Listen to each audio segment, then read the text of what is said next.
친정엄마는 이틀도 불편하다더니 우리는 며칠 있어도 된다 그랬다며 시어머니의 비웃음 섞인 목소리가 거실에 울렸어요. 시동생 부부와 아이들까지 모든 시선이 저를 향했죠. 도윤이가 그러더라. 냄새가 배어서 오래 못 있겠다고. 어머님, 그런 게 아니라. 괜찮다, 괜찮아. 나이 드시면 그런 거지. 동정 섞인 무시였어요. 저희 엄마를 완전히 아래로 보는 그런 말투였죠. 친정은 딸이 챙겨야지. 시어머니가 당연하다는 듯 웃었어요. 저는 아무 말도 할 수 없었어요. 싱크대에 물을 틀었을 때 갑자기 눈물이 났어요. 우리 엄마는 왜 나 때문에 이런 무시를 당해야 하는 걸까요? 젖은 손을 수건에 닦으며 저는 결심했어요. 더 이상은 안 되겠다고.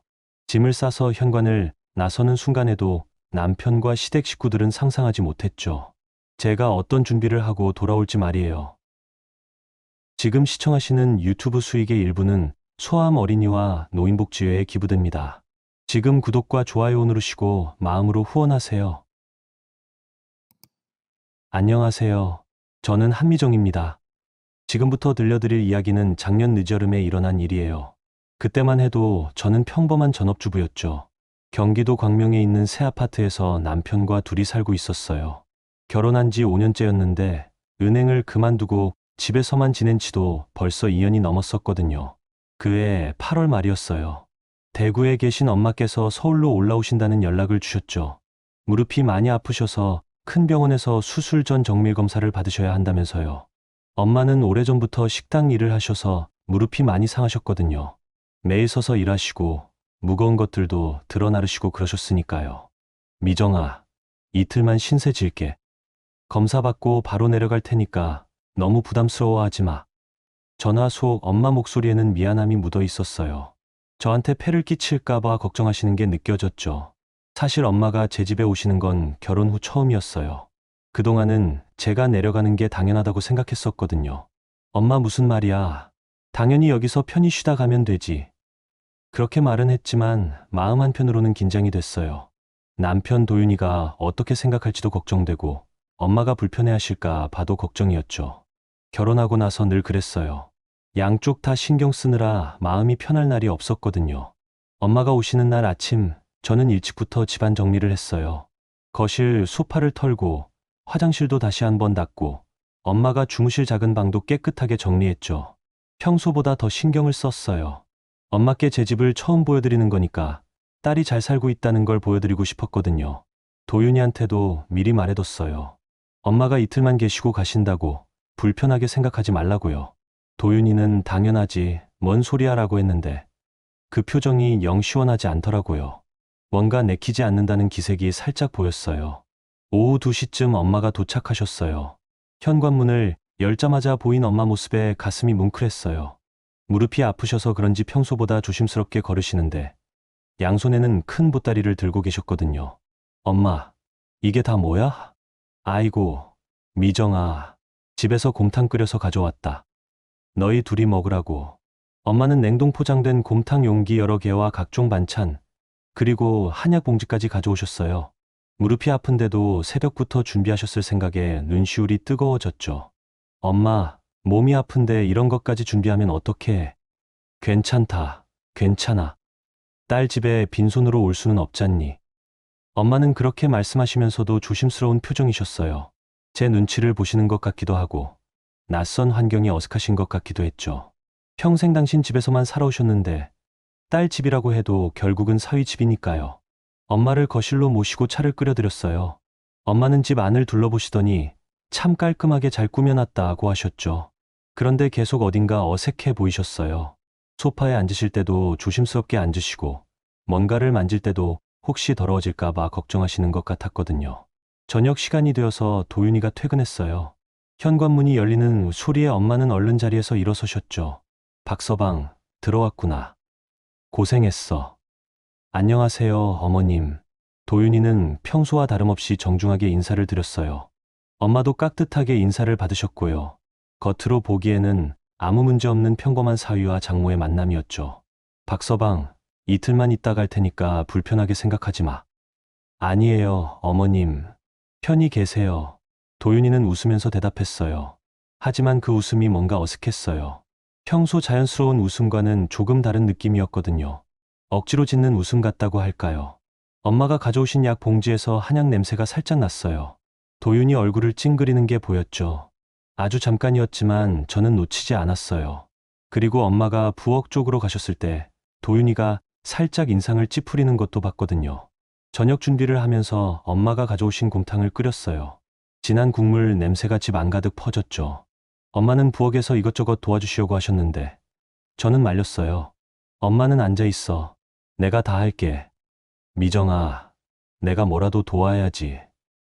안 돼. 손님이 무슨 일을 해. 그런데 그때였어요. 거실에 앉아있던 도윤이의 표정이 조금씩 굳어지는 게 보였거든요. 엄마가 부엌에서 나오시는 걸음소리, 그리고 한약 냄새가 섞인 집안 분위기를 의식하고 있는 것 같았어요. 자꾸 시계를 보더라고요. 식사 시간에도 그 분위기는 계속됐어요. 엄마는 평소보다 말수가 적으셨고, 도윤이도 대답은 정중하게 하면서도 어딘지 모르게 거리감이 느껴졌거든요. 저는 그 사이에서 분위기를 띄우려고 이런저런 이야기를 꺼냈어요. 곰탕이 정말 맛있네요. 도윤이는 그렇게 말하면서도 눈살을 살짝 찌푸렸어요. 국물이 너무 진해서 그런 건지 아니면 냄새 때문인 건지 모르겠지만요. 고맙다, 박서방. 많이 먹어. 엄마는 그렇게 대답하셨지만 자꾸 제 눈치를 보셨어요. 뭔가 눈치채신 것 같았거든요. 도윤이가 별로 반가워하지 않는다는 걸 말이에요. 도윤이는 평소보다 일찍 식사를 마치고 안방으로 들어가 버렸어요. 피곤하다는 말만 남기고요. 엄마와 저는 혼자 설거지를 했는데 엄마가 한숨을 한번 푹 쉬시더라고요. 미정아, 내가 여기 있는 게 불편한가 보네. 무슨 말이야, 엄마. 그런 거 아니야. 아니다. 느껴져. 눈치 보이는 게. 엄마 목소리가 작아졌어요. 서운함과 미안함이 섞인 그런 목소리였죠. 저는 뭐라고 대답해야 할지 몰랐어요. 사실 도윤이가 불편해하는 게 느껴졌거든요. 엄마를 작은 방에서 주무시게 해드리고 저도 안방으로 들어갔어요. 도윤이는 침대에 누워 핸드폰을 보고 있었죠. 엄마, 검사 잘 받으시면 좋겠어. 그러게.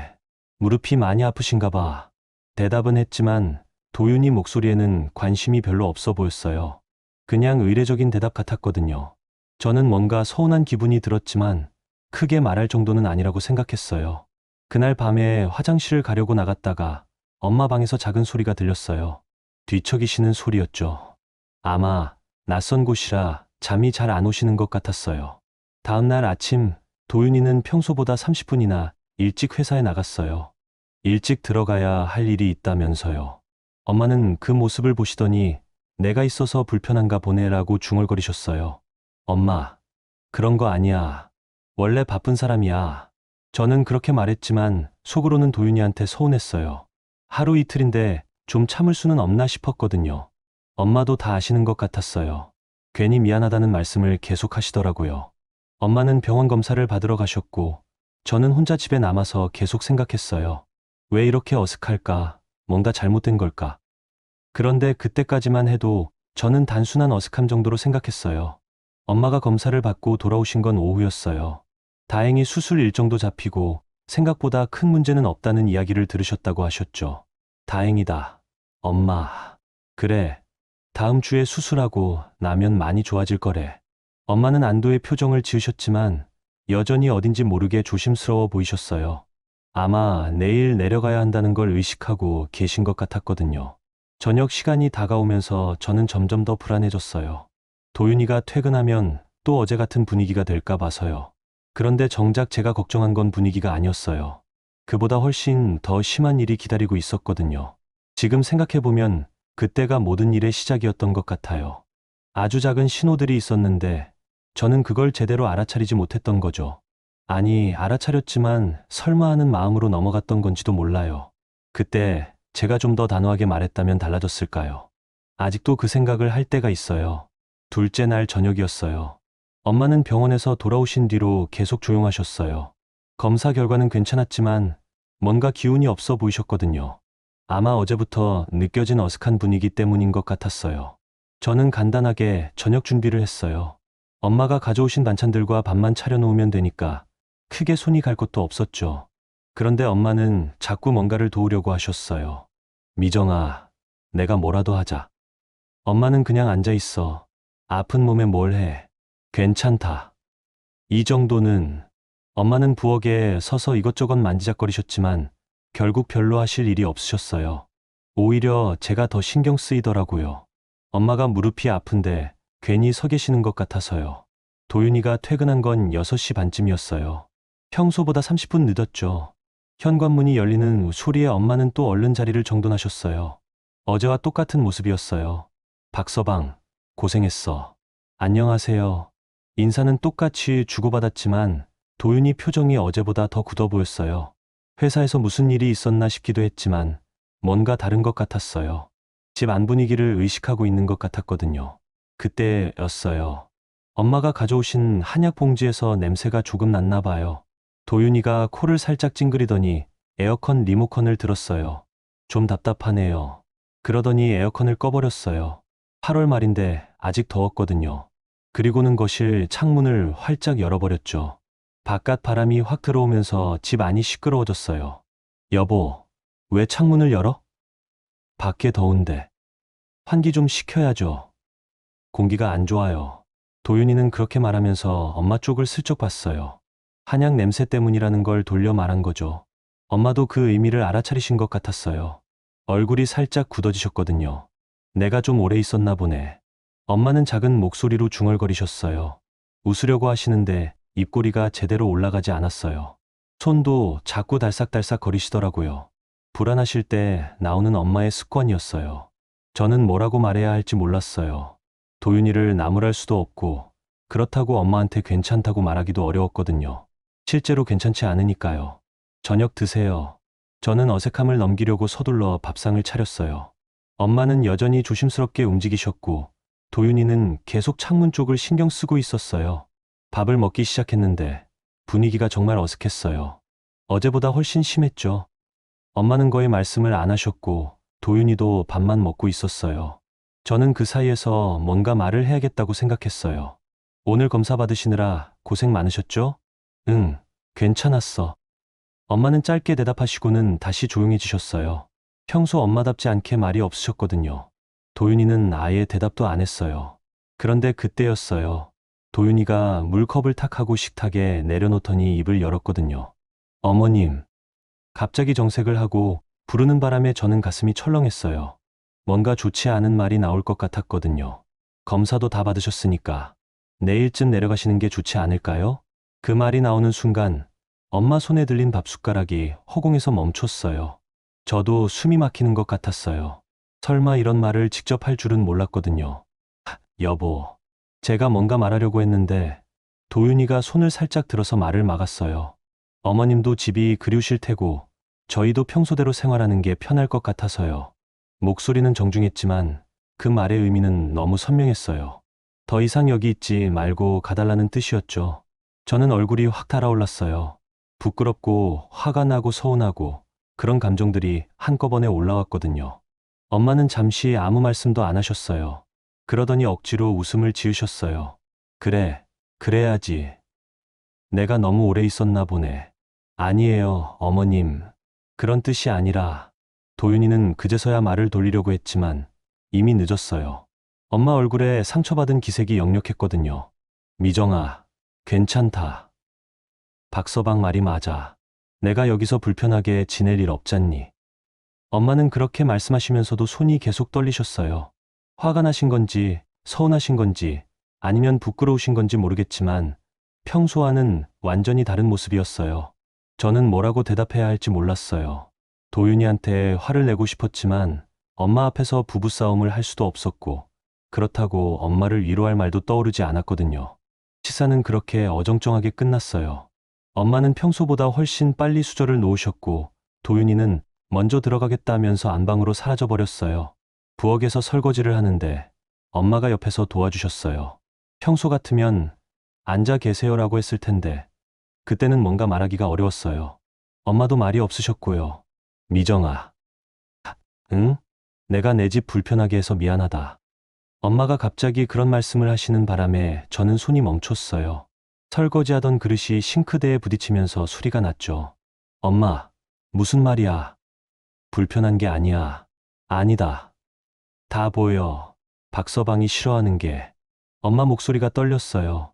억울하고 서운한 마음이 다 묻어나오는 그런 목소리였죠. 내일 아침 일찍 내려갈게. 첫 차 타고. 엄마. 괜찮다. 어차피 집이 그리웠어. 그렇게 말씀하셨지만 엄마 표정은 전혀 괜찮아 보이지 않았어요. 눈가가 빨갛게 되어 있었거든요. 그날 밤 저는 안방에서 도윤이와 마주 앉아 있었어요. 하지만 아무 말도 할 수 없었어요. 화가 나는데 어떻게 표현해야 할지 모르겠더라고요. 여보, 뭐. 도윤이는 핸드폰만 보고 있었어요. 제가 부르는데도 고개를 들지 않았죠. 너무했잖아. 뭐가? 엄마한테 그런 식으로 말하면 어떻게 해? 별로 심한 말 안 했는데 사실대로 말한 거잖아. 도윤이는 여전히 핸드폰 화면만 보고 있었어요. 무관심한 태도가 더 화나더라고요. 사실대로라니. 이틀인데 뭐가 그렇게 불편해? 미정아, 나도 집에서는 편히 쉬고 싶어. 어머님이 계시면 신경 쓰이잖아. 신경 쓰일 게 뭐 있어? 냄새도 나고 소리도 나고 그냥 불편해. 도윤이는 그렇게 말하면서도 미안한 기색이 전혀 없었어요. 오히려 당연하다는 듯이 말하더라고요. 저는 더 이상 말하고 싶지 않았어요. 말해봤자 소용없을 것 같았거든요. 그래서 그냥 화장실로 가서 세수를 했어요. 거울에 비친 제 얼굴이 초라해 보였죠. 다음날 새벽 엄마는 정말 일찍 일어나셨어요. 5시쯤부터 부스럭거리는 소리가 들렸거든요. 저도 일어나서 부엌으로 나갔어요.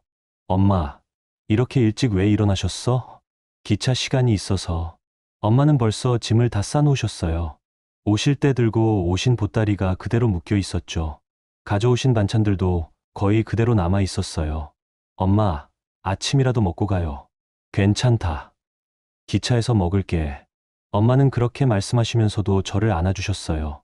오랫동안 꼭 안아주셨죠. 그때 엄마가 울고 계신다는 걸 알았어요. 어깨가 살짝 떨리고 있었거든요. 미정아, 네가 힘들겠다. 뭐가? 박서방하고 잘해라. 엄마는 더 이상 말씀하지 않으셨어요.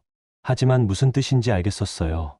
도윤이가 원래 이런 사람이 아니라는 걸 엄마도 아시겠더라고요. 택시를 불러서 엄마를 역까지 배웅해드렸어요. 첫 차는 7시 10분이었는데 6시 반에 집을 나가셨거든요. 그렇게 급하게 가실 이유가 없는데도요. 엄마, 수술 잘 받으세요. 나중에 내려갈게. 그래, 알겠다. 너도 몸 조심해. 엄마는 그렇게 말씀하시고는 택시에 타셨어요. 창문 너머로 보이는 엄마 모습이 너무 작아 보였어요. 뒷모습이 왠지 쓸쓸해 보이기도 했고요. 집으로 돌아와서 엄마가 계시던 방을 정리했어요. 침대 정리하고 바닥 쓸고 그런 일들을 하면서 계속 생각했어요. 왜 이렇게 됐을까? 뭔가 다르게 할 수는 없었을까? 그런데 가장 속상한 건 도윤이 태도였어요. 엄마가 가신 뒤에도 아무렇지 않게 행동하더라고요. 미안하다는 말도 없었고 오히려 집이 조용해졌다면서 좋아하는 것 같았어요. 엄마가 놓고 가신 반찬통들을 보면서 저는 뭔가 마음이 무너지는 것 같았어요. 이틀치 반찬을 정성스럽게 싸우셨는데 거의 손도 안 댄 채로 그대로 남아 있었거든요. 무릎이 아픈 몸으로 새벽부터 준비하신 정성이 고스란히 담긴 반찬통들을요. 그때까지만 해도 저는 이게 시작일 줄 몰랐어요. 그냥 일회성 사건이라고 생각했거든요. 하지만 지금 생각해보면 그때 이미 모든 게 드러났던 것 같아요. 도윤이가 진짜 어떤 사람인지, 그리고 우리 결혼 생활에 어떤 문제가 있는지 말이에요. 엄마가 내려가신 뒤 며칠이 흘렀어요. 집은 다시 조용해졌지만 마음은 여전히 어수선했죠. 도윤이는 아무 일 없었다는 듯이 평소와 똑같이 행동했어요. 오히려 기분이 좋아 보이기까지 했거든요. 저는 며칠 동안 계속 생각했어요. 그날 저녁 도윤이가 엄마한테 한 말이 자꾸 머릿속에서 맴돌았거든요. 내일쯤 내려가시는 게 좋지 않을까요? 라는 그 말이요. 말하는 방식도, 표정도 전부 다 기억났어요. 9월 중순이 되면서 추석이 다가왔어요. 벌써 한 달 전부터 명절 준비 이야기가 나오기 시작했거든요. 평소 같으면 시댁에 내려가느냐, 친정에 가느냐 이런 이야기를 했을 텐데 그 애는 왠지 그런 대화가 없었어요. 어느 날 저녁 저는 용기를 내서 도윤이한테 말했어요. 그동안 속에 담아둔 이야기를 꺼내야겠다고 생각했거든요. 여보. 응? 도윤이는 소파에 앉아서 TV를 보고 있었어요. 저는 그 옆에 조심스럽게 앉았죠. 지난번에 엄마 일로 좀 서운했어. 그 말을 꺼내는데 얼마나 용기가 필요했는지 몰라요. 결혼하고 나서 도윤이한테 서운하다는 말을 직접 한 건 처음이었거든요. 도윤이는 TV에서 눈을 떼지 않으면서 대답했어요. 서운하다고? 응. 엄마한테 좀 심했잖아. 심하다니. 뭐가? 도윤이는 마치 정말 모르겠다는 듯이 되물었어요. 그런 태도가 더 답답했죠. 그냥 좀 차갑게 대한 것 같아서. 미정아, 예민하게 받아들이지 마. 나는 그냥 편한 게 좋다는 얘기였어. 도윤이는 여전히 TV를 보면서 말했어요. 제 쪽을 쳐다보지도 않았죠. 그 무관심한 태도가 더 속상했어요. 그래도 이틀인데 어머님이 나쁘다는 게 아니야. 나도 사람인데 집에서는 편히 있고 싶잖아. 이해해줘. 도윤이는 그렇게 말하면서 제 어깨를 가볍게 토닥였어요. 달래는 듯한 제스처였지만 뭔가 위에서 아래로 내려다보는 느낌이 들었어요. 그런데 장기적으로 같이 사는 건 무리라는 뜻이었어. 너도 그걸 모르는 건 아니잖아. 장기적으로라니. 이틀인데 무슨. 미정아, 너도 생각해봐. 나이 든 분들은 냄새도 나고 생활 패턴도 다르고 우리가 맞춰주는 것도 한계가 있어. 도윤이는 점점 더 자연스럽게 말했어요. 마치 당연한 이야기를 하는 것처럼요. 저는 뭔가 이상하다고 생각했지만 논리적으로 반박하기는 어려웠어요. 그래도 엄마인데. 미정아, 현실적으로 생각해. 어머님도 당신 집이 편하실 거야. 여기서 눈치 보면서 지내는 것보다. 도윤이는 마지막에 제 손을 잡으면서 말했어요. 부드러운 목소리였지만 뭔가 강요하는 느낌이 들었거든요. 제가 잘못 생각하고 있다는 식으로 말하더라고요. 저는 더 이상 뭐라고 말해야 할지 모르겠었어요. 분명히 서운하고 속상한데 도윤이 말을 들으면 제가 이상하게 예민한 사람이 된 것 같았거든요. 그래서 그냥 입을 다물었어요. 그런데 그때였어요. 도윤이 핸드폰이 울렸거든요. 시어머니한테서 온 전화였어요. 엄마. 안녕하세요? 도윤이는 갑자기 밝은 목소리가 됐어요. 아까까지의 무표정한 얼굴이 환하게 바뀌더라고요. 마치 다른 사람이 된 것처럼요. 네, 잘 지내고 있어요. 도윤이는 전화를 받으면서 거실을 오갔어요. 저는 소파에 앉아서 그 모습을 바라봤죠. 뭔가 좋지 않은 예감이 들었어요. 예, 우리 집에요? 도윤이 목소리가 조금 높아졌어요. 놀란 것 같았죠. 아, 그래요? 네, 알겠습니다. 전화는 5분 정도 계속됐어요. 도윤이는 중간중간 네, 엄마라고 대답만 했어요. 뭔가 일방적으로 전달받는 분위기였거든요. 전화가 끝나고 도윤이가 저한테 왔어요. 표정이 묘하게 밝아 보였어요. 엄마가 추석에 올라온다고 하네. 예? 올해는 엄마랑 상우 형리가 우리 집에서 추석을 보낸대. 3박 4일 정도. 저는 깜짝 놀랐어요. 갑작스러운 얘기였거든요. 보통은 미리 상의를 하고 정하는 건데 일방적으로 통보받은 느낌이었어요. 갑자기요? 엄마가 올해는 위로 올라오고 싶다고 하시네. 우리 집도 구경하고 싶으시고. 도윤이는 그렇게 말하면서 웃었어요. 아주 자연스러운 웃음이었죠. 아까까지 제 엄마 이야기할 때와는 완전히 다른 반응이었어요. 상호 형네도 같이요? 응. 아이들도 데리고 온다고 하시네. 시동생 박상호하고 이선희는 아이가 둘 있었어요. 초등학교 2학년인 딸하고 5살 된 아들이요. 그러면 총 6명이 우리 집에 3박 4일을 머물겠다는 얘기였어요. 저는 당황스러웠어요. 우리 집은 방이 2개밖에 없는 작은 아파트였거든요. 6명이 지내기에는 너무 비좁았어요. 여보, 그럼 잘 곳이 거실에 매트리스 깔면 되지. 별로 어려울 것도 없어. 도윤이는 아주 간단하게 말했어요. 마치 당연한 일이라는 듯이요. 그런데 미리 상의는 안 하시고. 미정아, 가족인데 무슨 상의를 해. 엄마가 오시겠다는데 못 온다고 할 수는 없잖아. 도윤이는 제 말을 자르듯이 말했어요. 당연하다는 듯한 어조였죠. 저는 뭔가 이상했어요. 제 엄마가 이틀 있겠다고 했을 때는 그렇게 불편해했으면서 시어머니는 3박 4일을 아무렇지 않게 받아들이더라고요. 그런데 엄마는 이틀도. 그건 다르지. 우리 엄마는 원래 여기가 아들 집이라고 생각하시니까 편하게 계실 수 있어. 도윤이는 그렇게 말하면서 소파에 앉았어요. 정말 자연스럽게 말하더라고요. 마치 제 엄마와 시어머니를 다르게 대하는 게 당연하다는 듯이요. 그리고 엄마 오면 집이 좀 사람 사는 집 같겠네. 그 말을 들었을 때 저는 정말 충격을 받았어요. 사람 사는 집 같겠다는 게 무슨 뜻이었을까요? 지금까지 우리가 사람답게 살지 않았다는 뜻일까요? 아니면 제 엄마가 계셨을 때는 사람 사는 집이 아니었다는 뜻일까요? 무슨 뜻이야? 제가 그렇게 물어보자 도윤이는 웃으면서 대답했어요. 그냥 활기가 생기겠다는 얘기지. 아이들도 있고 사람도 많고. 그럼 엄마가 계셨을 때는 미정아, 왜 자꾸 그런 식으로 받아들여? 나는 그냥 좋다는 얘기를 한 거야. 도윤이는 약간 짜증스러운 표정을 지었어요. 제가 트집을 잡는다는 듯한 얼굴이었죠. 저는 더 이상 말하고 싶지 않았어요. 말하면 할수록 제가 이상한 사람이 되는 것 같았거든요.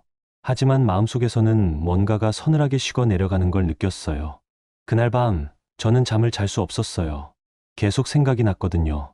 제 엄마한테는 내일쯤 내려가시는 게 좋지 않을까요? 라고 했던 도윤이가 시어머니한테는 편하게 계세요 라고 말하는 모습이요. 그리고 사람 사는 집 같겠다는 그 말이 계속 맴돌았어요. 그럼 제 엄마가 계셨을 때는 뭐였을까요? 사람 사는 집이 아니었을까요? 다음 날 아침, 도윤이는 평소보다 기분이 좋아 보였어요. 콧노래까지 부르더라고요. 미정아, 추석 준비 미리 해야겠다. 장 볼 것도 많고. 응. 저는 짧게 대답했어요. 아직 마음이 정리되지 않았거든요. 아, 그리고 엄마한테 미리 말해둬야겠다. 방 정리도 하고. 도윤이는 그렇게 말하면서 핸드폰을 들었어요. 시어머니한테 전화하려는 것 같았죠. 엄마, 저예요. 네, 다시 생각해보니까 우리 집에 오시는 게 좋을 것 같아요. 도윤이는 정말 다정한 목소리로 말했어요. 제 엄마한테 할 때와는 완전히 다른 톤이었거든요. 네, 편하게 계세요. 우리가 다 준비할게요. 그 모습을 보면서 저는 깨달았어요. 이 집에서 내 편은 정말 아무도 없구나 하는 생각이 들었거든요. 도윤이에게는 우리 엄마와 미정이 엄마가 완전히 다른 사람이었어요. 같은 상황에서도 전혀 다른 기준을 적용하고 있었죠. 저는 그때 처음으로 결혼 생활에 대해 진지하게 의문을 가지기 시작했어요. 과연 이게 정상적인 결혼 생활일까? 제가 너무 예민한 걸까? 아니면 정말 뭔가 잘못된 걸까? 하지만 그때까지는 아직 참을 수 있다고 생각했어요. 결혼 생활이라는 게 원래 이런 건가 보다. 시간이 지나면 나아질 거다. 이런 식으로 스스로를 달래고 있었거든요. 추석이 2주 앞으로 다가왔어요. 도윤이는 매일 시어머니와 통화하면서 준비 이야기를 했어요. 무엇을 사야 하고, 어떻게 해야 하고, 그런 것들을 상세하게 의논하더라고요. 저는 그 모습을 보면서 계속 생각했어요. 제 엄마가 오셨을 때도 이렇게 했다면 얼마나 좋았을까. 하지만 그런 가정은 의미가 없었어요. 이미 일어난 일이니까요. 그리고 저는 아직 몰랐어요. 정말 큰 일은 추석 때 일어날 거라는 걸 말이에요. 그때까지의 일들은 단순한 서곡에 불과했다는 것을요. 추석 연휴가 시작됐어요. 9월 29일 토요일 아침이었죠. 저는 새벽부터 일어나서 집안 정리를 했어요. 시어머니 김영희와 시동생 부부, 그리고 아이 둘까지 총 5명이 오기로 했거든요. 거실에 매트리스를 깔고 이불도 새로 꺼내놨어요.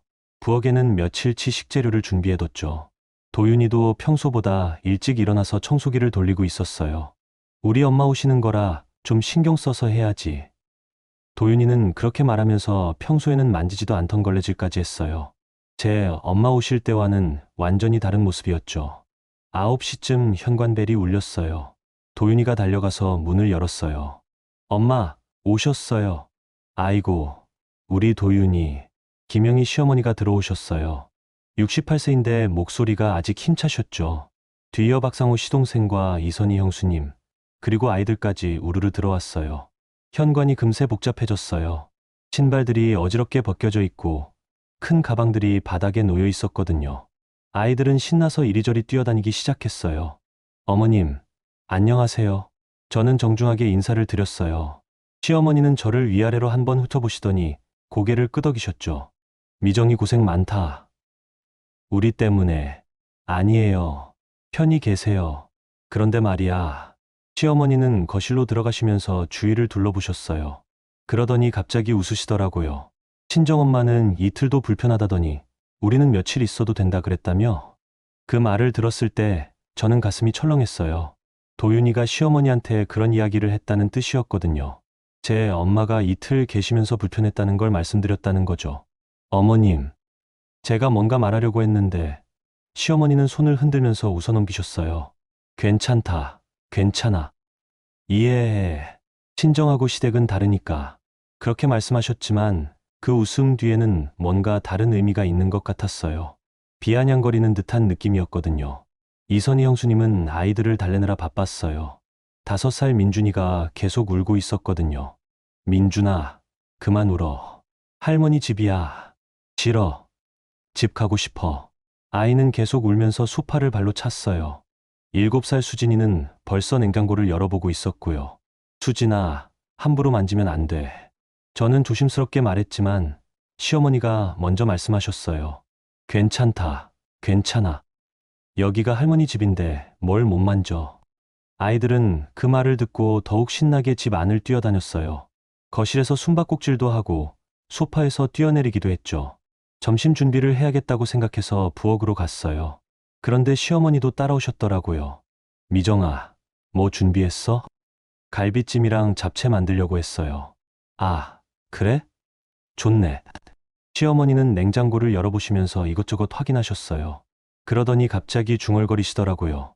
그런데 친정 쪽은 정말 냄새가 심했나 봐. 네. 저는 무슨 말씀인지 몰라서 되물었어요. 도윤이가 그러더라. 그 집은 냄새가 배어서 오래 못 있겠다고. 그 순간 저는 손에 들고 있던 당근이 떨어질 뻔했어요. 도윤이가 시어머니한테 제 친정 이야기를 그렇게 했다는 게 믿어지지 않았거든요. 어머님, 그런 게 아니라. 아니야, 괜찮다고. 나이 드시면 그런 거지. 우리도 언젠가는 그렇게 될 거야. 시어머니는 이해한다는 듯이 말씀하셨지만 그 말투에는 동정 섞인 무시가 묻어 있었어요. 제 엄마를 완전히 아래로 보는 그런 느낌이었죠. 거실에서 도윤이가 웃는 소리가 들렸어요. 시동생과 뭔가 즐겁게 이야기하고 있는 것 같았어요. 여긴 엄마 집이랑 다르지. 마음껏 쉬어. 도윤이 목소리가 들렸어요. 정말 편안하고 다정한 목소리였죠. 제 엄마한테 했던 차가운 말투와는 완전히 달랐어요.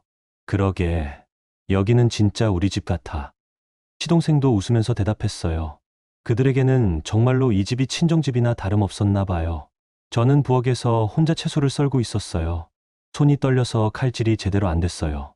시어머니 말이 자꾸 머릿속에서 맴돌았거든요. 그 집은 냄새가 배어서 오래 못 있겠다는 그 말이요. 그때 시어머니가 또 말씀하셨어요. 그래도 이제는 괜찮겠네. 우리가 자주 올라와서 집 분위기도 바꿔주고. 네, 집이 너무 조용하면 안 되잖아. 사람 사는 냄새가 나야지. 또다시 냄새 이야기였어요.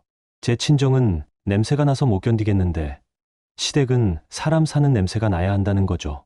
같은 냄새인데 어떻게 이렇게 다르게 표현할 수 있을까요? 점심을 차리면서 저는 계속 생각했어요. 도윤이가 시어머니한테 제 친정 이야기를 어떻게 했을까? 아마 제 엄마가 오셨을 때 얼마나 불편했는지, 냄새는 어떻고, 소리는 어떻고, 그런 이야기를 다 했을 거예요. 미정아, 물 좀 가져다 줘. 거실에서 시어머니 목소리가 들렸어요. 저는 물컵을 들고 거실로 갔어요. 온 가족이 소파에 둘러앉아서 TV를 보고 있었죠. 고맙다. 시어머니는 물을 받아 드시면서 다시 말씀하셨어요. 그런데 친정 어머니는 언제 수술하신다고 했지? 다음 주요. 아이고, 무릎 수술이 쉬운 게 아닌데. 나이도 있으시고 잘 되실 거예요. 그래도 걱정이네. 혼자 계시면 누가 돌봐드려? 시어머니는 걱정스럽다는 듯이 말씀하셨지만 그 표정에는 진짜 걱정보다는 다른 감정이 보였어요. 동정, 아니면 우월감? 잘 모르겠지만 불편한 느낌이었어요. 제가 내려가려고 해요. 그래, 그래야지. 딸이 돌봐드려야지. 근데 말이야. 시동생 상호가 갑자기 입을 열었어요. 형수님은 참 효녀네. 우리는 명절에도 부모님 모시고 오는데. 그 말을 들었을 때 저는 뭔가 비교당하는 기분이 들었어요. 시댁 부모님은 모셔다 드리고 친정 부모님은 제가 내려가서 돌봐드리는 게 당연하다는 식으로 들렸거든요. 그럼 친정은 딸이 챙겨야지. 시어머니가 그렇게 말씀하시면서 웃었어요. 당연하다는 듯한 웃음이었죠. 저는 그때 화장실에 가고 싶다고 말하고 자리를 벗어났어요. 더 이상 그 대화를 듣고 있을 수가 없었거든요. 화장실에서 나와서 부엌으로 갔어요. 설거지를 하려고 했는데 싱크대에 서서 물을 틀었을 때 갑자기 눈물이 났어요. 우리 집은, 우리 엄마는 대체 뭐였을까요? 왜 이렇게 차별을 당해야 하는 걸까요? 같은 부모인데, 같은 나이인데 왜 이렇게 다르게 대해지는 걸까요? 손을 씻다가 문득 멈췄어요. 젖은 손을 수건에 닦으면서 저는 결심했어요. 더 이상은 안 되겠다고, 이렇게 살 수는 없다고 조용히 안방으로 들어갔어요. 옷장 위에 있던 캐리어를 내려서 침대 위에 올려놨죠. 지퍼를 열고 옷들을 하나씩 꺼내기 시작했어요. 뭐 해? 뒤에서 도윤이 목소리가 들렸어요. 언제 들어왔는지 모르겠지만 방 입구에 서 있었거든요. 짐 싸. 왜? 친정 가려고. 도윤이는 어이없다는 듯이 웃었어요. 지금 엄마들 계시는데? 응, 지금. 미정아, 장난하는 거야? 도윤이는 제가 정말로 짐을 싸는 걸 보고 당황한 것 같았어요. 하지만 저는 계속 옷을 개어서 캐리어에 넣었어요. 왜 갑자기 이래? 갑자기가 아니야. 오래 참았어. 뭘 참았다고? 여보. 저는 손을 멈추고 도윤이를 똑바로 봤어요. 시어머니한테 우리 엄마 이야기 뭐라고 했어? 도윤이 얼굴이 순간 굳었어요. 들킬 줄 몰랐나 봐요. 무슨 말이야? 냄새 난다고 했지. 오래 못 있겠다고 했지. 미정아, 제발 거짓말하지 마. 저는 계속 옷을 정리하면서 말했어요. 도윤이는 아무 말도 못하고 서 있었죠. 거실에서 아이들 우는 소리와 시어머니 웃는 소리가 들렸어요. 그들은 정말 편안하게 지내고 계셨어요. 자기 집처럼 말이에요. 하지만 저는 더 이상 여기서 그런 모습을 지켜볼 수 없었어요. 5년 동안 참았지만 이제 정말 끝이었어요. 여기까지였어요. 그날 밤 11시쯤 저는 대구에 도착했어요. 친정집은 오래된 다가구 주택 3층이었어요. 좁은 계단을 올라가면서 캐리어 끄는 소리가 유난히 크게 들렸죠. 초인종을 누르자 엄마가 나오셨어요. 잠옷 차림이었는데 제 모습을 보시더니 눈이 커지셨어요. 미정아, 이게 무슨... 엄마, 들어가도 돼? 그럼, 어서 들어와. 엄마는 놀라시면서도 서둘러 문을 열어주셨어요. 거실은 작았지만 따뜻했어요.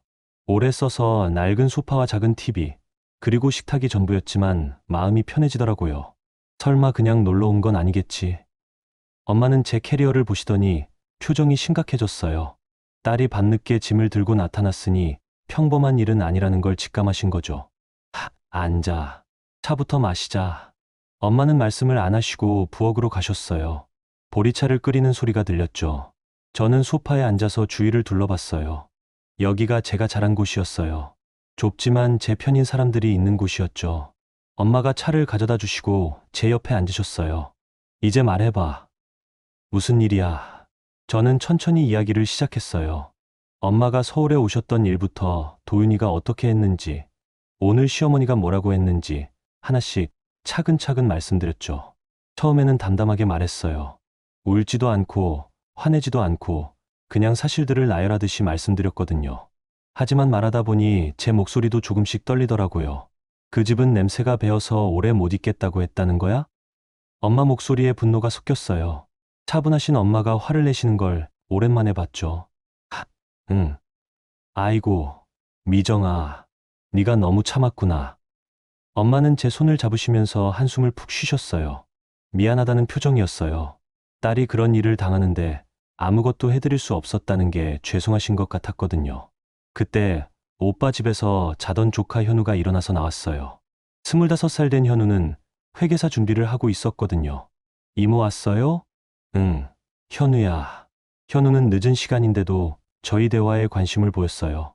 그래서 간단하게 상황을 설명해 줬죠. 이모부가 그랬다고요? 진짜 어이없네. 현우는 화가 난 표정을 지었어요. 어렸을 때부터 저를 잘 따랐던 조카였거든요. 근데 이모, 그럼 이모부 월급이랑 집 대출이랑 다 이모 머릿속에 있는 거죠? 현우의 갑작스러운 질문에 저는 고개를 끄덕였어요. 당연하지. 은행에서 5년 일했는데 그때였어요. 엄마와 현우가 서로 눈을 마주치더니 의미 있는 표정을 지었거든요. 미정아, 넌 원래 숫자에 강했잖아. 엄마가 갑자기 옛날 이야기를 꺼내셨어요. 아버지 가게 장부도 네가 정리했고, 아버지는 작은 철물점을 하셨어요. 오빠는 공부만 하고 저는 고등학교 때부터 아버지 가게 장부를 정리해 드렸거든요.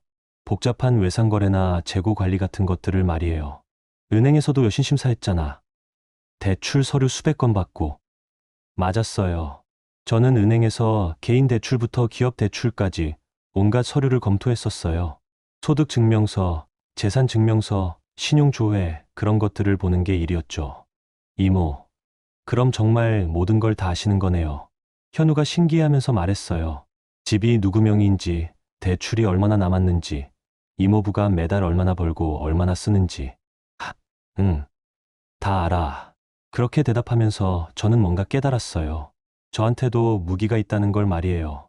5년 동안 숨죽이고 살면서 잊고 있었지만 저는 원래 이런 일에 능한 사람이었어요. 미정아. 엄마가 진지한 표정으로 말씀하셨어요. 이번엔 참지 마. 네가 받은 만큼 돌려줘. 엄마. 딸이 저렇게 무시당하는데 엄마가 가만히 있을 수는 없어. 엄마 목소리에는 단호함이 있었어요. 평소 온순하신 엄마가 이렇게 말씀하시는 걸 처음 들었거든요. 근데 어떻게 해야 할지.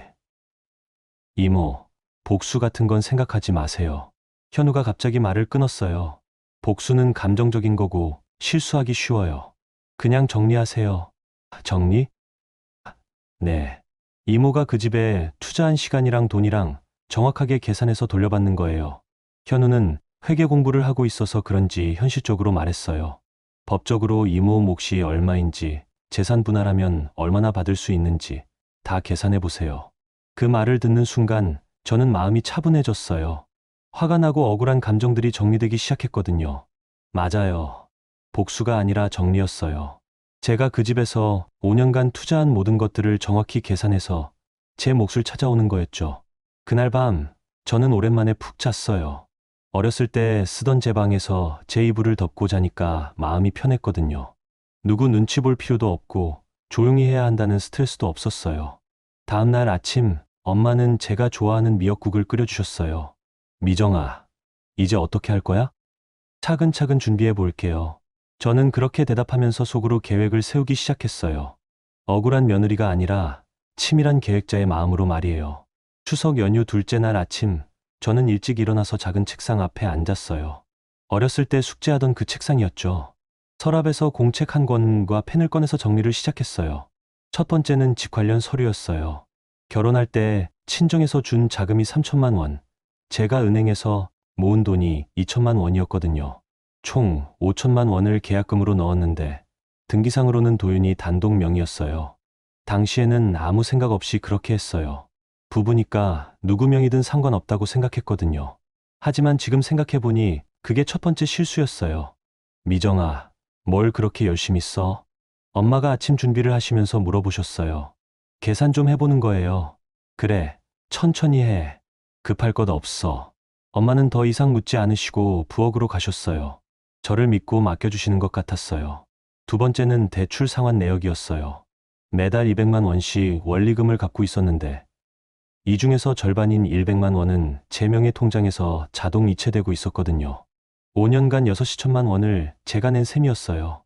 세 번째는 생활비였어요. 결혼하고 나서 저는 전업주부가 됐지만 가계부는 제가 썼거든요. 매달 들어가는 돈, 나가는 돈을 다 기록했어요. 그 중에서 시댁으로 간 돈들을 하나씩 찾아봤죠. 시어머니 용돈으로 매달 50만 원, 시동생 상호 부부 도움으로 여기저기 보낸 돈이 연간 1천만 원 정도였어요. 아이 학원비, 급하게 필요하다는 생활비, 명절 때 주는 돈까지 합치면 더 많았죠. 놀라운 건 이 모든 돈이 제 통장에서 나갔다는 거예요. 도윤이는 자기 월급은 자기가 관리하고 집 관련 비용만 제 계좌로 넣어줬거든요. 그러니까 시댁에 주는 돈은 모두 친정 돈이나 제가 번 돈으로 나간 셈이었어요. 점심 먹고 나서 저는 가까운 법률사무소를 찾아갔어요. 대구 시내 한복판에 있는 작은 사무소였어요. 젊은 변호사 한 분이 상담을 해주셨죠. 이혼 상담이신가요? 아직 그 단계는 아니고요. 일단 제 권리가 어디까지인지 알고 싶어서요.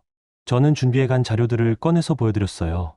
집 등기부등본, 대출 서류, 계약 당시 자금 출처 증명서, 그리고 5년간의 통장 이체 내역까지요. 변호사는 제 자료를 보더니 놀란 표정을 지었어요. 자료 정리가 거의 사무장 수준이네요. 은행에서 일했어서 이런 건 익숙해요. 아, 그러시구나. 그런 말씀드리기 쉽겠네요. 변호사는 찬찬히 설명해 주셨어요. 혼인 중 취득한 재산은 기여분에 따라 분할할 수 있고 계약금 출처를 증명할 수 있다면 그 부분은 특유재산으로 인정받을 가능성이 높다고 했어요. 특히 부인께서 대출 상환에 기여한 부분은 명확하게 입증되니까 재산 분할 시 상당히 유리하실 거예요. 그럼 제가 받을 수 있는 몫이 얼마나 될까요? 정확한 계산은 감정을 받아봐야겠지만 현재 시세로 봤을 때 최소 1억 2천만 원에서 1억 5천만 원 정도는 될 것 같습니다. 생각보다 큰 금액이었어요. 저는 그냥 제가 낸 돈만 돌려받으면 된다고 생각했는데 5년간 관리하고 가꾼 부분까지 인정받을 수 있다는 거였어요. 사무소를 나와서 걸어가면서 저는 계속 생각했어요. 5년 동안 제가 얼마나 많은 걸 투자했는지, 그리고 그동안 얼마나 무시당했는지 말이에요. 집에 돌아와서 엄마한테 상담 결과를 말씀드렸어요. 엄마는 처음에는 금액을 듣고 놀라셨어요. 그렇게 많이? 네. 제가 생각했던 것보다 훨씬 많아요. 그럼 이제 어떻게 할 거야? 명절 끝나기 전에 준비를 다 마치려고 해요. 그날 저녁 저는 서류들을 다시 한번 정리했어요. 복사해야 할 것, 공증받아야 할 것, 추가로 확인해야 할 것들을 리스트로 만들었죠. 그러면서 깨달았어요. 복수는 소리 지르고 화내는 게 아니라는 걸 말이에요. 치밀하게 준비하고 정확한 근거를 가지고 조용히 판을 뒤집는 거였어요. 다음 날부터 저는 본격적으로 움직였어요. 시청에 가서 등기부등본을 다시 떼고 은행에 가서 거래의 내역을 상세히 출력했어요. 결혼 당시 친정에서 준 돈의 출처도 다시 확인했죠. 아버지 통장에서 제 계좌로 이체된 기록, 그 돈이 집 계약금으로 사용된 기록, 모든 게 명확하게 남아 있었어요. 은행에서 일한 경험이 도움됐어요. 어떤 서류가 필요한지, 어떻게 준비해야 하는지 다 알고 있었거든요. 며칠 동안 대구와 서울을 오가면서 필요한 서류들을 모았어요. 도윤이한테는 연락을 안 했어요. 어차피 시댁 식구들이 있으니까 연락할 이유도 없었고, 제가 뭘 하고 있는지 알려줄 필요도 없었거든요. 중요한 건 시댁으로 흘러간 돈의 규모였어요. 정확히 계산해 보니 5년간 약 4천만 원 정도가 시댁 관련 비용으로 나갔더라고요. 그리고 이 모든 돈이 친정이나 제 명의 계좌에서 나간 거였어요. 친정에서는 시댁 도움에 대해 전혀 몰랐어요. 도윤이가 한 번도 말한 적이 없었거든요. 시어머니 용돈도, 시동생 도움도 다 제 돈으로 하면서 친정에는 비밀로 했던 거죠. 이게 정상적인 결혼 생활이야? 엄마가 서류들을 보시면서 화가 나셨어요. 우리는 딸 결혼시킨다고 그렇게 돈 보탰는데 그 돈으로 시댁 뒷바라지를 했다는 거네. 이제 다 정리할 거예요. 저는 차분하게 대답했어요. 화가 났지만 감정적으로 행동할 생각은 없었거든요. 연휴가 거의 끝나갈 쯤 저는 최종 계획을 세웠어요. 추석 마지막 날, 시댁 식구들이 모두 모인 자리에서 이 모든 걸 공개하기로 했어요. 변호사와 한 번 더 만나서 최종 확인을 받았어요. 서류는 완벽했고 법적 근거도 충분했어요. 이제 시행만 남았죠. 정말 확실하시죠? 변호사가 마지막으로 물어봤어요. 네. 이제 끝낼 때가 됐어요. 집으로 돌아가면서 저는 긴장되면서도 마음이 후련했어요. 5년간 참았던 모든 것들을 정리할 시간이 온 거였어요. 더 이상 억울한 며느리가 아니라 제 권리를 찾는 한 사람으로서 말이에요. 명절 마지막 날이 다가왔어요. 이제 정말 모든 걸 끝낼 시간이었어요. 추석 마지막 날, 10월 2일 오후 2시였어요. 저는 변호사와 함께 광명 아파트로 향했어요. 택시 안에서 마지막으로 서류를 점검했죠. A4 용지로 50장 정도 되는 분량이었어요. 긴장되시죠? 변호사가 조심스럽게 물어봤어요. 아니요. 오히려 후련해요. 정말 그랬어요. 5년 동안 쌓인 억울함을 드디어 풀 수 있다는 생각에 마음이 차분해졌거든요. 아파트 앞에 도착했을 때 시동생 차가 주차되어 있는 게 보였어요. 아직 다들 계신다는 뜻이었죠. 엘리베이터를 타고 올라가면서 저는 마음을 가다듬었어요. 현관문을 열고 들어가니 거실이 시끄러웠어요. TV 소리도 크게 나오고 아이들이 뛰어다니는 소리도 들렸죠. 바닥에는 과자 부스러기와 장난감이 어지럽게 널려 있었어요. 미정이 왔네. 시어머니가 소파에서 일어서시면서 말씀하셨어요. 그런데 표정이 영 좋지 않았어요. 제가 며칠 동안 연락도 없이 사라져 있었으니까요. 어디서 뻔뻔하게 들어오냐. 목소리에 화가 섞여 있었어요. 며느리가 명절에 시댁을 두고 친정으로 간 게 못마땅하셨나 봐요. 도윤이는 안방에서 나왔어요. 머리가 헝클어져 있는 걸 보니 낮잠을 자고 있었나 봤어요. 제 모습을 보더니 당황한 표정을 지었죠. 미정아, 어디 갔다 온 거야? 잠시만요. 저는 대답 대신 현관 쪽으로 고개를 돌렸어요. 변호사가 들어오시기를 기다리고 있었거든요. 이분은 김민수 변호사님이세요. 변호사가 정중하게 인사를 했어요. 갑작스럽게 변호사가 나타나자 거실이 조용해졌어요. 아이들도 뛰어다니는 걸 멈췄죠. 변호사요? 시어머니가 눈을 크게 뜨면서 물어보셨어요. 무슨 일이야, 미정아? 도윤이도 당황한 목소리였어요. 저는 대답하지 않고 거실 식탁으로 갔어요. 그리고 가져온 서류철을 탁 하고 올려놓았죠. 두꺼운 파일이 식탁 위에서 둔탁한 소리를 냈어요. 앉으세요. 말씀드릴 게 있어요. 제 목소리는 평소보다 낮고 차분했어요. 5년 동안 한 번도 이런 톤으로 말한 적이 없었거든요. 시어머니와 시동생 부부는 어리둥절한 표정으로 소파에 앉았어요. 도윤이는 서서 저를 바라보고 있었죠. 저는 서류철을 열면서 말을 시작했어요. 5년 전 저희가 이 집을 샀을 때 계약금 5천만 원 중에서 3천만 원은 친정에서 나왔어요. 첫 번째 서류를 꺼내서 식탁 위에 놓았어요. 당시 계약서와 송금 내역이었죠. 그리고 나머지 2천만 원은 제가 은행에서 일하면서 모은 돈이었어요. 시어머니는 서류를 보시더니 얼굴이 굳어졌어요. 그런데 등기는 도윤이 앞으로만 되어 있죠. 두 번째 서류를 펼쳤어요. 등기부등본이었어요. 이게 무슨... 도윤이가 말하려고 했는데 저는 손을 들어서 말을 막았어요. 아직 끝나지 않았어요. 세 번째 서류를 꺼냈어요. 5년간의 대출 상환 내역이었죠. 매달 대출 상환금 200만 원 중에서 100만 원은 제 통장에서 자동 이체되었어요. 5년간 총 6천만 원이죠. 변호사가 옆에서 조용히 지켜보고 있었어요. 저는 계속해서 네 번째 서류를 펼쳤어요. 그리고 이건 시댁으로 나간 돈 내역이에요. 이때부터 시어머니 얼굴이 확실히 변했어요. 시어머니 용돈으로 매달 50만 원, 5년간 3천만 원. 시동생 부부 도움으로 나간 돈이 약 1천만 원. 시동생 상호의 얼굴이 빨갛게 됐어요. 이 모든 돈이 친정 돈이거나 제 명의 통장에서 나갔어요. 마지막 서류를 펼치면서 저는 시어머니를 똑바로 봤어요. 어머님께서 며칠 전에 하신 말씀 기억하시죠? 그 집은 냄새가 배어서 오래 못 있겠다고 하셨잖아요. 그 말을 듣는 순간 거실이 완전히 조용해졌어요. 아이들도 숨소리조차 내지 않고 있었죠. 제 친정을 그렇게 생각하시는 분들한테 제 친정 돈으로 용돈을 드릴 이유는 없죠. 시어머니는 입을 벌렸다 닫았다 하면서 아무 말도 하지 못하셨어요. 미정아, 잠깐.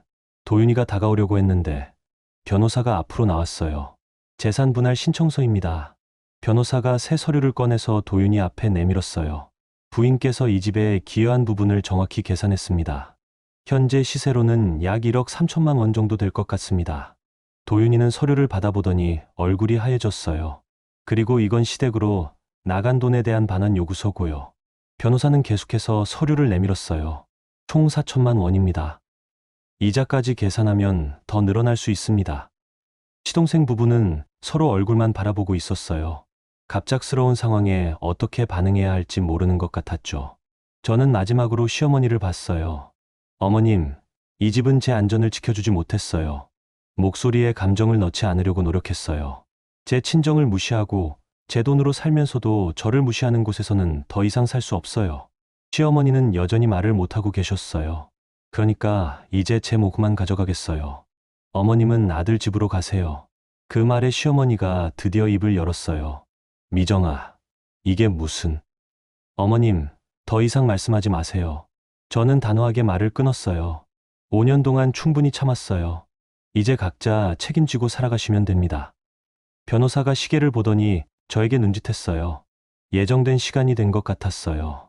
서류는 일주일 안에 검토하시고 연락 주세요. 변호사는 명함을 도윤이한테 건네주고는 일어났어요. 저도 자리에서 일어났어요. 더 이상 이 자리에 있을 이유가 없었거든요. 미정아, 어디 가는 거야? 도윤이가 소리쳤지만 저는 뒤돌아보지 않았어요. 현관에서 신발을 신으면서 마지막으로 거실을 봤어요. 시댁 식구들이 모두 멍하니 앉아 있었죠. 아무도 움직이지 않고 있었어요. 이제부터는 각자 책임지고 사세요. 그것이 제가 그 집에서 한 마지막 말이었어요. 엘리베이터를 타고 내려가면서 저는 깊게 숨을 쉬었어요. 5년 동안 쌓였던 무거운 짐을 드디어 내려놓은 기분이었거든요. 변호사는 택시 안에서 말했어요. 정말 깔끔하게 정리하셨네요. 고맙습니다. 앞으로는 어떻게 하실 거예요? 새로 시작할 거예요. 그날 밤, 저는 대구 친정에서 엄마와 마주 앉아 차를 마셨어요. 모든 게 끝났다는 안도감과 함께 새로운 시작에 대한 기대감이 들었어요. 이제 좀 살 것 같니? 엄마가 조심스럽게 물어보셨어요. 네. 이제 진짜 제 인생을 살 수 있을 것 같아요. 창밖으로는 가을비가 조용히 내리고 있었어요. 모든 것을 씻어내는 것 같은 비였죠. 그로부터 몇 달이 흘렀어요. 지금은 2024년 가을, 다시 추석이 다가오고 있어요. 하지만 이번엔 완전히 다른 추석이죠. 저는 대구 지하철 2호선 경대병원역 근처에 있는 작은 아파트에서 살고 있어요. 재산 분할로 받은 1억 3천만 원과 친정에서 다시 돌려받은 자금을 합쳐서 엄마와 함께 살 집을 마련했거든요. 32평짜리 아파트예요.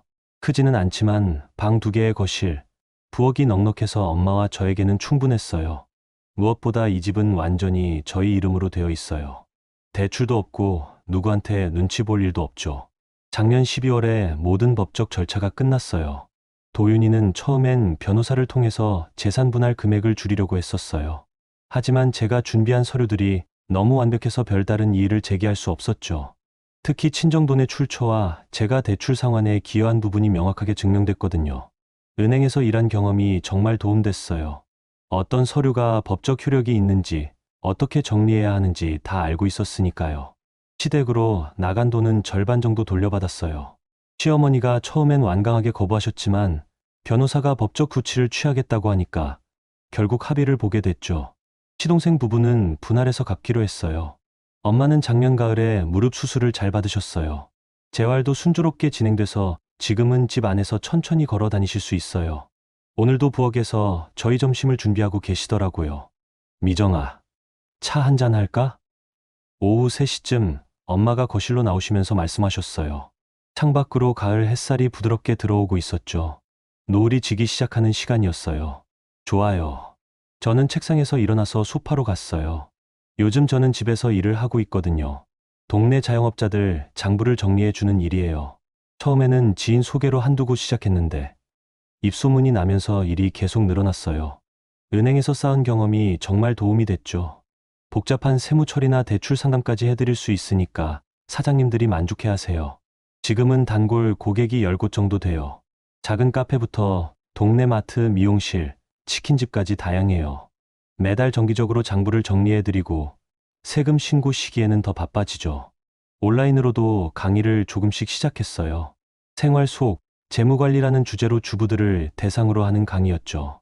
가계부 쓰는 법부터 대출 관리, 재산 정리하는 방법까지 실용적인 내용들이요. 첫 강의 때는 참가자가 5명뿐이었어요. 하지만 지금은 한 번에 30명까지 신청을 받아요. 제 경험담을 들으면서 용기를 얻는 분들이 많더라고요. 요즘 일이 많이 들어오네. 엄마가 차를 우리시면서 물어보셨어요. 보리차에서 고소한 향이 올라왔어요. 네, 다행히 꾸준히 있어요. 이번 달 수입이 거의 400만 원 될 것 같아요. 이야, 많이 벌었네. 우리 딸 정말 대단하다. 이제 시작인걸요. 내년에는 사업자 등록도 내고 제대로 해볼까 생각 중이에요. 엄마는 뿌듯해하는 표정이셨어요. 딸이 혼자서도 잘 살아갈 수 있다는 게 안심이 되시나 봐요. 저는 요즘 정말 만족스러운 생활을 하고 있어요. 아침에 일어나서 엄마와 함께 아침을 먹고, 오전에는 일을 하고, 오후에는 엄마와 차를 마시거나 동네를 산책해요. 명절도 이제는 부담이 아니에요. 친정에서 보내는 명절이 이렇게 편할 수가 없더라고요. 제사 준비도 엄마와 함께 천천히 하고, 오빠 가족들과 모여서 따뜻한 시간을 보내요. 작년 추석 이후로 오빠와도 더 가까워졌어요. 제가 겪은 일을 알고 나서 많이 미안해 하더라고요. 미정아, 그때 내가 좀 더 신경 썼어야 했는데. 오빠, 무슨 소리야. 어떻게 알았겠어. 오빠는 지금도 가끔 안부 전화를 해요. 동생이 잘 지내는지 걱정되신다면서요. 가족의 소중함을 새삼 느껴요. 그런데 미정아, 엄마가 갑자기 진지한 표정을 지으셨어요. 후회는 안 해. 뭐려? 결혼 정리한 거 말이야. 저는 잠시 생각해 봤어요. 정말 후회가 되나? 아니요. 전혀 안 해요. 정말 그랬어요. 5년 동안 참고 사는 것보다 용기 내서 제 인생을 되찾은 게 훨씬 나았어요. 처음엔 무서웠지만 지금은 확신해요. 잘한 일이라고. 도윤이하고는 작년 겨울에 모든 정리가 끝났어요. 재산 분할도 제가 요구한 대로 받았고 시댁으로 나간 돈도 상당 부분 돌려받았어요. 변호사 말로는 생각보다 순조롭게 진행됐다고 하더라고요. 마지막에 도윤이가 직접 연락을 했어요. 1월 중순이었죠. 미정아, 다시 한번 생각해보자. 우리 처음부터 시작하면 안 될까? 전화 너머 목소리가 많이 지쳐 보였어요. 혼자 사는 게 힘들어진 것 같았죠. 이미 끝난 일이에요. 미정아, 제발. 도윤 씨, 더 이상 연락하지 마세요. 우리는 이제 남남이에요. 그 한마디로 모든 게 정말 끝났어요. 그 이후로는 연락이 한 번도 없었어요. 요즘은 가끔 새로운 만남에 대해서도 생각해봐요. 아직 38살이니까 새로 시작할 수 있잖아요. 온라인 강의에 참석하는 분들 중에 괜찮은 분들도 계시고, 일 관련해서 만나는 사업자 중에도 좋은 분들이 있어요. 하지만 급하지는 않아요. 지금처럼 엄마와 함께 지내는 시간도 소중하고, 무엇보다 저 혼자서도 충분히 행복하거든요. 어제는 옆집 아주머니가 이런 말씀을 하시더라고요. 미정이 너 요즘 표정이 많이 밝아졌다. 정말 그런 것 같아요. 거울을 보면 예전보다 얼굴에 생기가 도는 게 느껴져요. 누구 눈치 보지 않고 제 마음대로 살 수 있다는 게 이렇게 기분 좋은 일인 줄 몰랐어요. 오늘도 새로운 의뢰가 하나 들어왔어요. 카페를 운영하는 젊은 사장님인데 재무 관리가 너무 복잡해서 도움이 필요하다고 하시더라고요. 엄마, 내일 카페 사장님 만나러 가야 해요. 그래, 열심히 해라. 우리 딸 실력 좋다고 소문 나겠네. 엄마는 자랑스러워하시면서 웃으셨어요. 딸이 능력 있게 일하는 모습을 보시니까 기분이 좋으신 것 같았어요. 저녁에 동네를 산책하면서 생각했어요.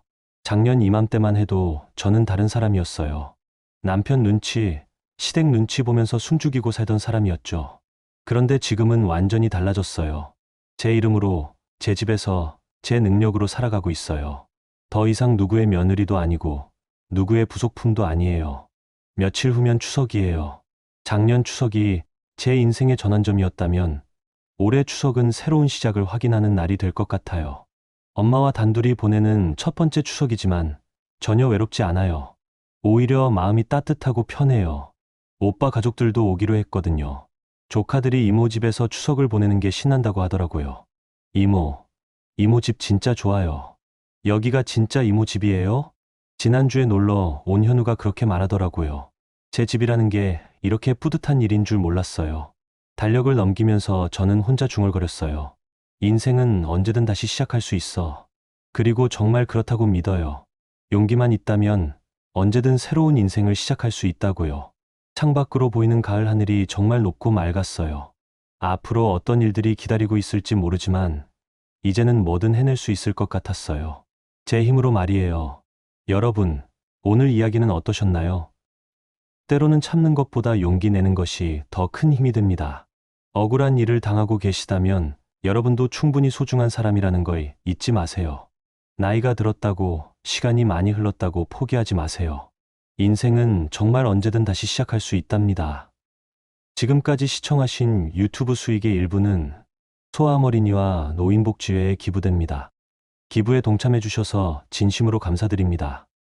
지금 바로 구독과 좋아요, 그리고 댓글로 응원 남겨주시면 더 많은 분들이 동참할 수 있답니다. 오늘도 행복한 하루 되세요.